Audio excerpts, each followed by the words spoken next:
Hello lovelies, welcome to my channel. So today I'm going to be making Jean Harlow's secret shampoo recipe and try her secret hot oil treatment. And I found this a really good vintage beauty secrets book about old Hollywood beauty secrets, and I found the recipe in here. So I'm just going to show you the little paragraph about the recipe and the instructions, and then we're going to jump right in and try the actual recipe. And I'm going to actually test out this recipe after I make it and try it and let you know what I think. So let's jump right in and make Jean Harlow's secret shampoo recipe. So Jean Harlow says castor oil not only prevents dryness, but it gives a beautiful luster to the hair. Anyone who has seen me will tell you. I think that my hair really does have a sheen. So I've never used castor oil, but I heard it's really good for hair growth. So I'm excited to try it. I might actually start using it on my face and my eyelashes to make them really long. So Jean swore she never dyed her hair, but her platinum locks did require treating every other day to keep them looking, well, platinum. Jean's treatment of choice was a combination of white soap, Lux Flakes, peroxide, and French bluing, a tint often seen in the hair of elderly ladies. This helped prevent her platinum shade from turning yellow. To keep this toxic combination from destroying her hair too thoroughly, Jean's tips were brushing for softness, Castille Soap shampoo, and that vintage standby castor oil. Rather than add further chemicals, she set her waves with water and vinegar. Jean's castor oil rub to be used before every color treatment. Heat up some castor oil, but make sure it's the odorless kind, Jean warns. Rub the oil well into the roots of your hair and leave for several hours. Wash out the oil to reveal beautiful locks. And this is how to make Jean's Castille Soap shampoo. So grate an average sized bar of Castille soap or any vegetable oil-based soap into 5 cups of water. Boil until all the soap is dissolved and then cool. Store in a jar until it is required. So let's go ahead and make the shampoo. So she used Kirks Castille Soap, but I wanted something rose scented. So I opted for Dr. Bronner's soap, and this is actually a vintage soap. It's been around since 1858, so it's super old, and I think it's really good. I actually use the body wash too, so I'm gonna go ahead and grate this soap onto a plate with my cheese grater here, and then I have the castor oil for my hair treatment, which I'm gonna do tonight, and I'm gonna sleep with it in my hair. And then tomorrow I'm gonna wash my hair with my shampoo that I make, and then I'm gonna put it in this mason jar. So let's start out by grating my soap. All right, so I got my vintage plate and my grater. So I'm just going to remove the packaging of the soap right now and grate it. And then we're gonna add it to the boiling water. And then once it's all kind of boiled together and dissolved, I'm gonna pour it in a mason jar and let it cool. And then I feel like it should be good to go for my shampooing tomorrow. So let's just start grating this. This is very satisfying. And I love the smell of this shampoo. I'm trying to think which setting for grating is the best. No, large probably. And I love the smell of the soap. It's, to me, it's like a beautiful rose scent. And I use the body wash because Dita Von Teese uses the body wash and she recommended it. I really like it. It's like really concentrated and it makes your skin super soft. So I started using it and it's like my go-to body wash now. And I've also tried this soap as just like a regular bar of soap and it's really good. And I think this one kind of doubles as a shampoo bar of soap too. So I think it'll work nicely in my hair. So I'm kind of excited about this. It's interesting that they want you to boil it together with water.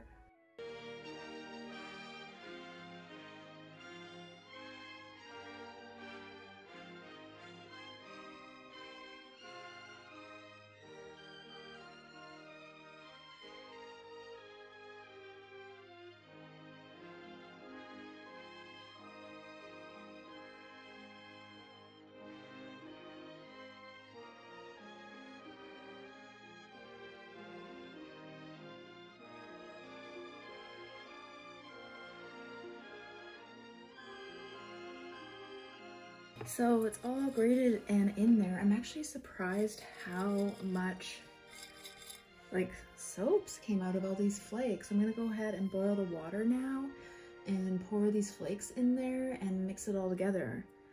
I'm hoping this will fill the mason jar with water and not be too much. Anyways, let's go and boil some water. So the water's boiling now, so I'm just going to dump in the flakes and let them dissolve in there. It looks like they're kind of dissolving quite quickly, so I'm kind of dumping them in slowly. I don't want to do too much at once, just because I'm afraid of like bubble over or like boil or something. So I might grab a spoon too, just try to stir it a little bit.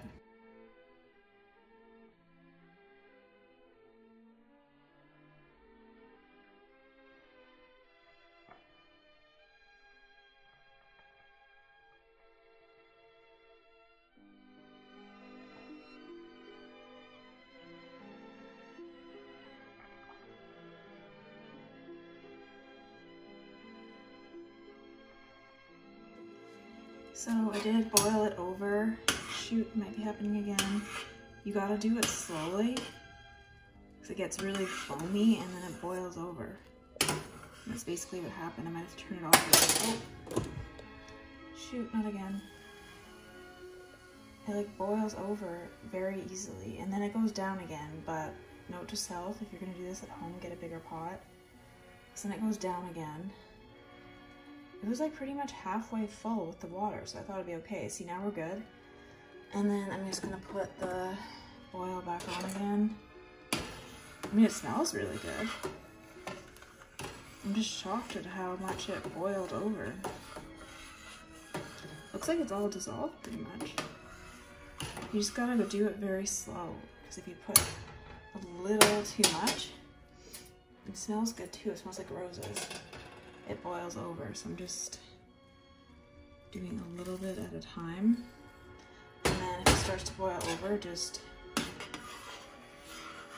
reduce the heat or turn it off for a second.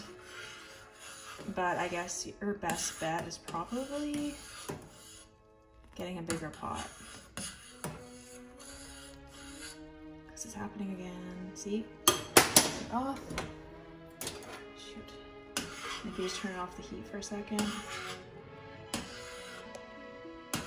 It's like as soon as it kind of foams up, it starts boiling. So you gotta be careful.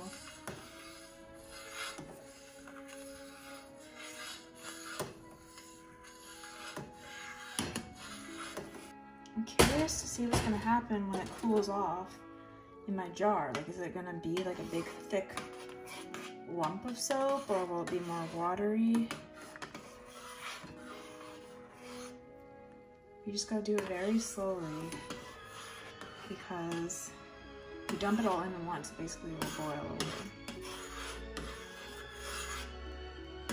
So I'm just kind of gently foaming it and dissolving it in the water. Now let's see, it's boiling up again pretty quick. Turn it off the heat. So I'm just letting it cool now. I'm gonna pour it in the mason jar, but as you can see, it is all melted. I'm really surprised. So it worked. A little bit of boiling too much, but I got a technique once I kind of would like let it boil up, take it off the burner, put it back. So it ended up working out, and yeah, it kind of has like a little bit of a color. So I think I'm gonna pour it in the jar in a minute or two. Alright, so I'm gonna go ahead and pour this into the jar. It seems to be working.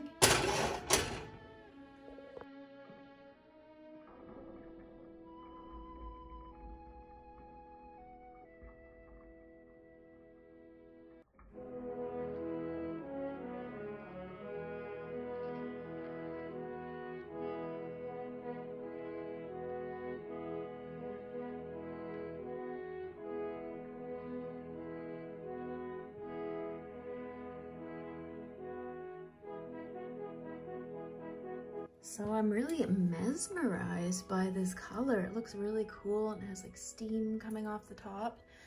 So I'm just gonna let this sit out overnight, and then tomorrow I'll be washing my hair. So now I'm gonna do my hot oil hair treatment and show you how that works. So let's do that now. Good morning. So I didn't end up putting in the castor oil last night because I was afraid that it would like get all over my pillow. So I'm gonna try to put some in this morning and then go do some stuff for like an hour or two, and then I'm gonna take a shower and rinse it all out. So I'm gonna start with my roots and then probably put some, maybe a little on the ends, and then take it from there.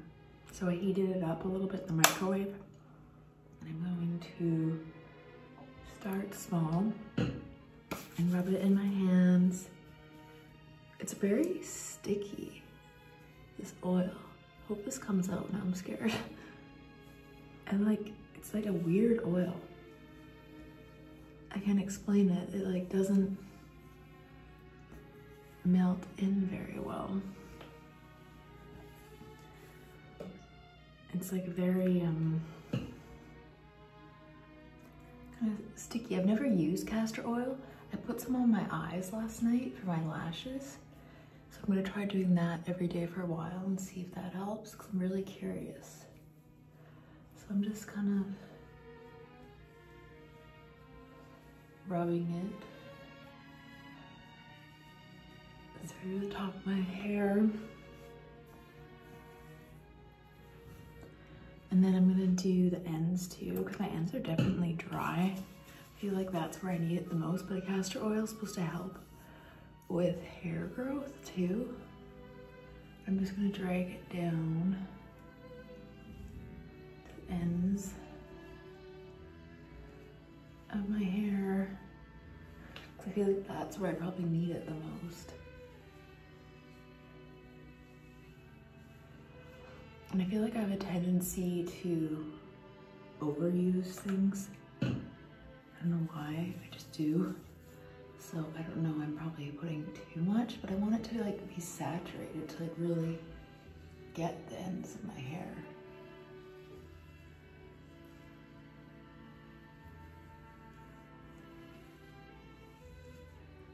So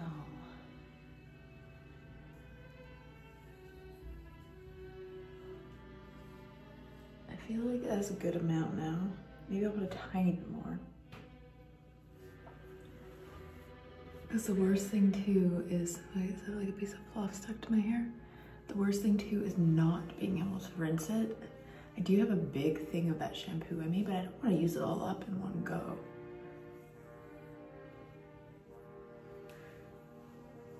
I think it's like pretty saturated now. Do one more, just for the ends. I'm not gonna do my bangs because I don't feel like they really need any hydration. So now I just gotta try to get my hair back in a ponytail, because I'm gonna try to do some exercises this morning and like upload a video for tomorrow and stuff.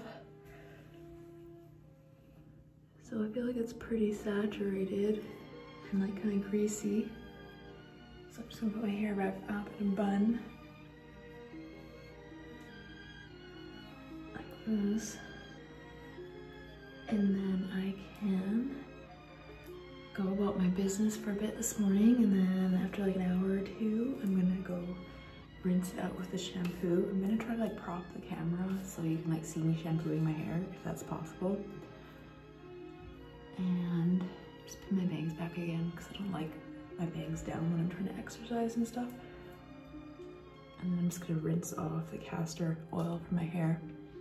Mine doesn't really have a scent, the castor oil I bought this one, Heritage Stone. I've used the rose oil too, it's pretty good. But I am excited to keep trying it on my lashes every night. So that is that, and I'm gonna check back when it's time to rinse it out, and then I'll let you know. So I'm about to jump in the shower, and the shampoo completely solidified and hardened overnight. So this should be interesting. Anyways, I have my camera set up right here so you can watch me shower. Don't worry, it cuts off from shoulders up. So I'm gonna go ahead and put this in my shower.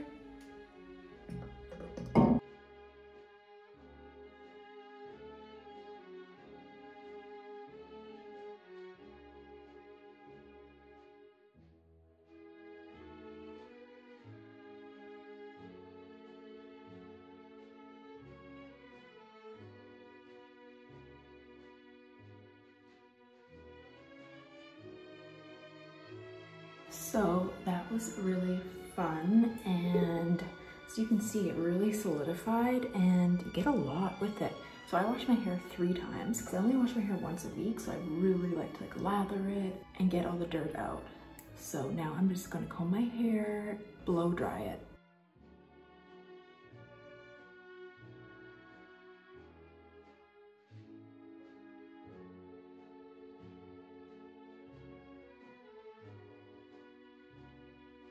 So I blew dry my bang area on the top of my head, but I usually like to just let the bottoms air dry because I don't want to be here all day. Like drying it, it's still very wet. It feels quite moist, and the top feels very moist too. So I'm gonna just let it dry for a bit and then maybe come back and do the final touches with the blow dryer, but I don't like to like stand here for like an hour going trying to blow dry. So I just did a little bit. I always do my bangs because if I let my bangs air dry, they look weird. So that's done. And I'm just gonna let them sit. And then probably like an hour or 2, I'm gonna come back, do one last blow dry, and then I'll share my final thoughts on how my hair looks and feels from using the hair routine. So my hair is drying quite nicely. It feels very moist, and my bangs look a little greasy, so I'm gonna put some dry shampoo in there. But overall, I think it worked really well. I probably put a little too much castor oil because it does feel like a little bit weighed down, but very moisturized. I don't have a lot of frizz. So yeah, I'm pretty impressed. I really like the shampoo, and I think you just need a little, I wash my hair 3 times, but I still feel like it's a little bit weighed down. So I think maybe a little less castor oil, and like my bangs feel a little greasy. But that usually happens, so I'm just gonna put a little bit of dry shampoo in there. But overall, like the ends feel very moist. They don't have a lot of flyaways. And it's like almost dry, so I'm just gonna like keep letting it dry. But overall, I really like that shampoo. I think it's like very cost effective. I feel like that's like a 1930s thing to like grate soap and then make like shampoo or something with it. Because I read that somewhere, or maybe you use it with like the leftover soaps. But yeah, I feel like I enjoyed the shampoo, and like my hair doesn't feel dry. It's easy to comb, it feels moisturized. So overall, I think it was a really good experience. I think I could see why she would like using it if you had like dry, damaged hair. So I think it's good if you have really dry, damaged hair. So yeah, I definitely would do it again. Probably my only thing is less castor oil, but I love the shampoo. I think it's really cost effective too. So thanks for watching. I hope you guys enjoyed this video, and let me know if you like these type of videos, and I'll see you guys again soon, and don't forget to subscribe. All right, bye guys, I'll see you soon.